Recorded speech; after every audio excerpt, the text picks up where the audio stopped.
প্রতি সপ্তাহে নতুন নতুন ভূতের গল্প দেখতে সাবস্ক্রাইব করুন বাংলা ভূতের গল্প চ্যানেলটিকে। সেই সাথে বেল আইকন প্রেস করতে ভুলবেন না। একটি পুলিশ আমাদের ট্রাক সেখানে দাঁড় করালো এবং আমাদের ট্রাকে করে একটি লাশ ঢাকায় নিয়ে যাওয়ার জন্য জানালো। বন্ধুরা, আজকের এই সত্যিকার ভূতের গল্পটি পাঠিয়েছে ঢাকা থেকে জিদান আহমেদ, আর এই ঘটনাটি তার নিজের সাথে ঘটেছিল। আজকের বিশেষ প্রশ্ন, তোমরা কি রাতে রাস্তায় চলাচল করতে যেয়ে অস্বাভাবিক কিছু দেখেছো? আর সেটি কি ছিল? আমার নানা ভাই ছিলেন একজন ট্রাক ড্রাইভার। একদিন তাকে ট্রাকে করে সিমেন্ট নিয়ে নারায়ণগঞ্জ থেকে কক্সবাজারে যাওয়া লাগতো, কিন্তু ওই সময় তার ট্রাকের হেল্পার ছিল না। তাই আমি তার সাথে এই ট্রিপে যোগ দেই। ওই দিনটা ছিল বৃহস্পতিবার।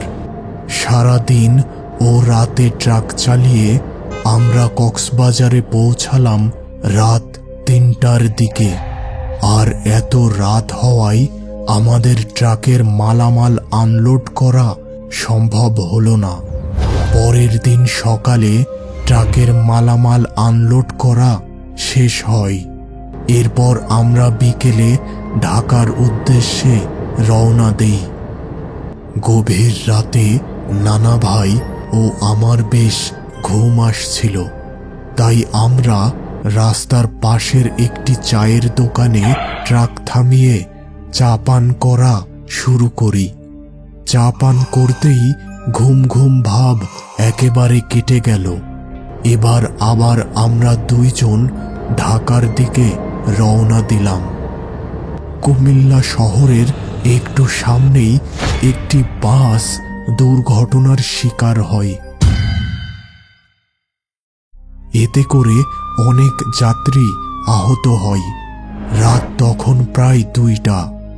ওই স্থানে পৌঁছাতেই একটি পুলিশ আমাদের ট্রাক সেখানে দাঁড় করালো এবং আমাদের ট্রাকে করে একটি লাশ ঢাকায় নিয়ে যাওয়ার জন্য জানালো। প্রথমে আমরা রাজি হলাম না, কারণ এত রাতে এই লাশ নিয়ে ট্রাকে যাওয়া বেশ ভয় ও বিপদের ব্যাপার।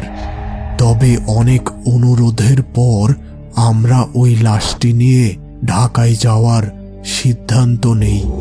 আর এর জন্য আমাদেরকে বেশ কিছু টাকাও দেয়া হয়।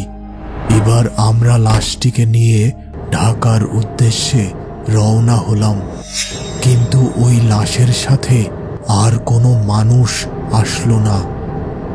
দাউদকান্দি সেতুর কাছাকাছি আসতেই আমাদের ট্রাকের হেডলাইট একাই বন্ধ ও চালু হতে লাগলো এবং কিছুটা পথ অতিক্রম করতেই হঠাৎ ট্রাকের ইঞ্জিন বন্ধ হয়ে গেল। এবার নানা ভাই আমাকে বললেন, জিদান, ট্রাক থেকে নেমে ইঞ্জিনটা একটু চেক করে দেখো তো কি সমস্যা হলো। আশপাশ ছিল সম্পূর্ণ ঘন অন্ধকার ও আমাদের ট্রাকে একটি লাশ আছে ভেবেই আমি সাহস পেলাম না ট্রাক থেকে নামতে। এবার নানা ভাই নিজেই ইঞ্জিন চেক করতে গেলেন। কিছু পরে তিনি তার ড্রাইভিং সিটে ফিরে এসে চাবি ঘোরালেন। ট্রাকের ইঞ্জিন আবার চালু হলো। কিছুটা পথ অতিক্রম করতেই হঠাৎ ট্রাকটি বেশ জোরের সাথে ঝাঁকি দিল।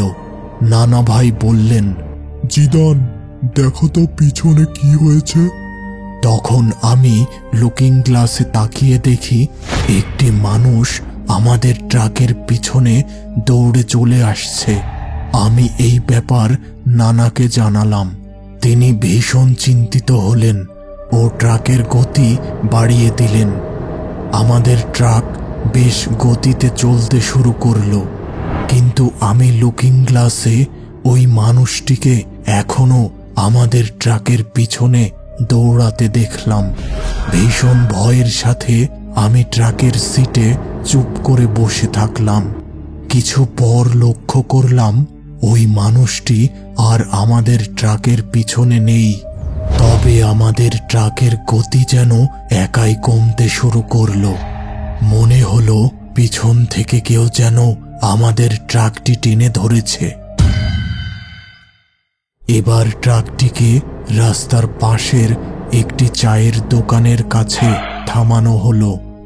আমি ট্রাকের পিছনে চেক করতে গেলাম, কিন্তু একই ট্রাকের পিছনের ডালা খোলা এবং সেখানে কোনো লাশ নেই। নানা ভাই, ট্রাকে কোনো লাশ নেই।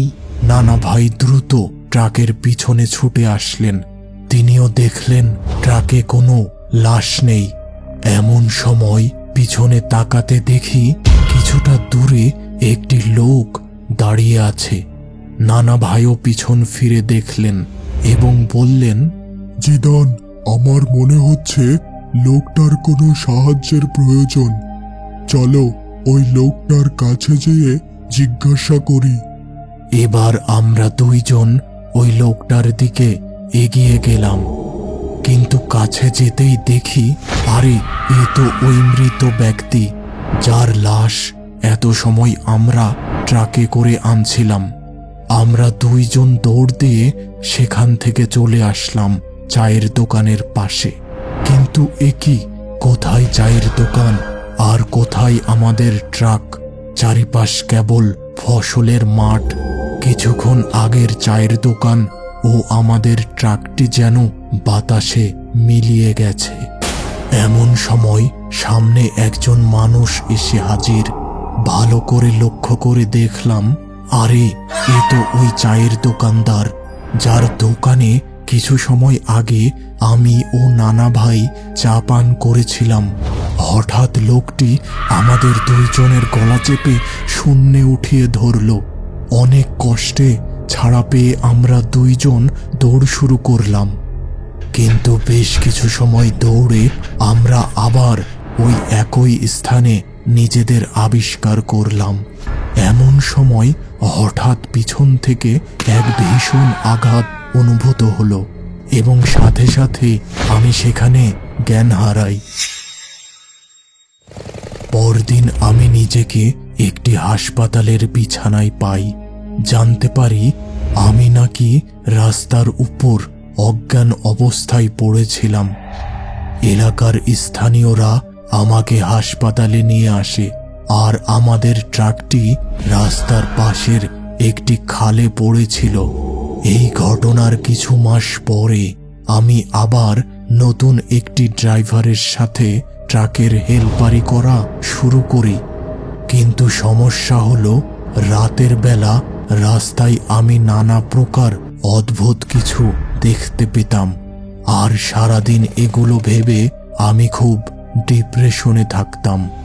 আমার শরীর একে একে খারাপের দিকে যাচ্ছিল। এবার আমি ট্রাকের হেলপারি করা ছেড়ে দেই এবং নিজের গ্রামের বাড়ি চলে আসি। তবে সেখানেও প্রতি রাতে ঘুমের মধ্যে নানা প্রকার অদ্ভুত স্বপ্ন দেখতে থাকি। এক রাতে দেখলাম আমার নানা ভাই এসে আমাকে বলছেন, সেই রাতে তুই বেঁচে গেলি, কিন্তু আমি মারা গেলাম। এবার আমি আমার এলাকার এক বড় হুজুরের কাছে যেয়ে আমার সকল অদ্ভুত ঘটনা জানাই। তিনি সবকিছু শুনে আমাকে দোয়া দুরূদ পড়ে ঝেড়ে দেন এবং বিশেষ কিছু আমল করতে বলেন। আর এরপর থেকে আমার একে একে ওইসব স্বপ্ন দেখা বন্ধ হতে থাকে এবং আমি বেশ সুস্থ হতে থাকি। বর্তমানে আমি স্বাভাবিকভাবেই একটি ট্রাকের হেলপারির কাজ করছি এবং আমার সাথে কোনো প্রকার অদ্ভুত কিছু ঘটছে না।